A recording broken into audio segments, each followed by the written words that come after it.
Hey everyone, welcome back. Ready for another deep dive? Always. What are we digging into today? Well, get this. Our source material is called placed text. Placed text. Okay, I'm intrigued. What's it all about? It's this collection of 10 tips for a good love life. 10 tips for a good love life. Sounds promising. What kind of tips are we talking about? Like super deep, philosophical stuff? Or more practical advice? It's kind of a mix. Some of it is surprisingly insightful, like stuff you don't always think about, but it makes a lot of sense. All right, I'm all ears. Let's jump in. What's the first tip? Tip number 1 is all about laughter. It basically says choose someone who makes you laugh. Okay, that's a good one. I mean, who doesn't want a partner who can make them smile, right? But I feel like there's got to be more to it than that. Right. It can't just be about enjoying a good chuckle together. Exactly. So, what's the deeper meaning here? Why is laughter so important in a relationship? Well, from what I've gathered, laughter, it's more than just a mood booster. Yeah. You laugh with someone, you're creating this like shared experience, something positive that you both connect with. Oh, yeah, absolutely. It's like you're building a bond through those moments of joy and amusement. And I read that shared humor can actually help couples get through tough times. That makes sense. Like if you can find a way to laugh together even when things are tough, it can help lighten the mood and bring you closer. Exactly. It's like laughter is a coping mechanism. I like that. Laughter is a coping mechanism. We should write a book. Maybe we should. Okay, but moving on to tip number 2. And this one is a bit of a reality check. Ready for it?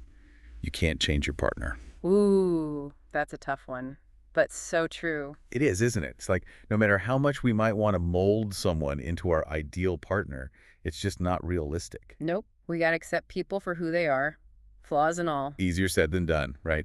So how do we navigate that? Where's the line between accepting little quirks and, overlooking serious issues? That's the key, right? It's all about figuring out what you can truly live with long term.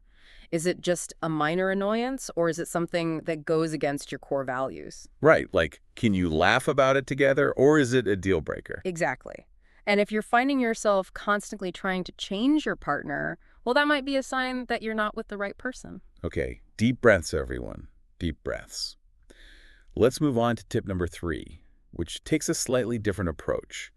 This one says that true love, it arrives naturally when the time is right. Oh, I like that. It's kind of poetic, isn't it? Like love has a way of finding you when you least expect it. Exactly. Yeah. It's like you can't force it. You just got to be open to it. I think that's a really important message. So many people get caught up in trying to find love that they forget to just live their lives and let love happen organically. Right, like ditch the dating apps and just see what happens. Yeah. Interesting. Now, tips 4 and 6, they seem pretty basic at first glance, saying please and thank you, apologizing when you're wrong. But are these really deep dive worthy? Oh, absolutely. Don't underestimate the power of simple courtesy.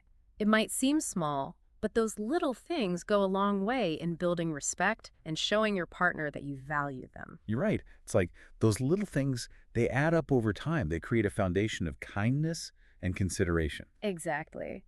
And they can also prevent those little arguments from escalating into something bigger. I see what you mean. It's like saying please and thank you.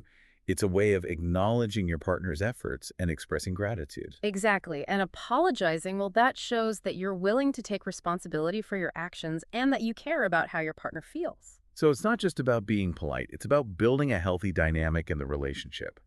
Now, tips 5, 7, and 9, they all kind of touch on this theme of space and time. Oh, yeah. Tell me more about that. Okay, so tip 5 says give each other personal space. 7 is about having a life outside of the relationship. And 9 is about making time for loved ones, even when things get busy. I see a pattern here. What do you think it all means? Well, to me, it's all about finding that balance between togetherness and independence. Right, like you can be deeply in love and still have your own separate lives. Yeah, and I think it's healthy to maintain those individual interests and connections. Definitely. It's like you bring your whole self to the relationship, not just the part that's connected to your partner. Exactly. All right, ready for the last 2. Tips 8 and 10. These ones use some pretty interesting metaphors. Hit me with them. Okay, so number 8 compares neglecting a relationship to letting something wither away. Oh, that's a powerful image. Right. And then tip 10 compares love to a plant. Like, the more you nurture it, the more it flourishes. I love that. It's such a great visual. It really highlights the fact that relationships require effort.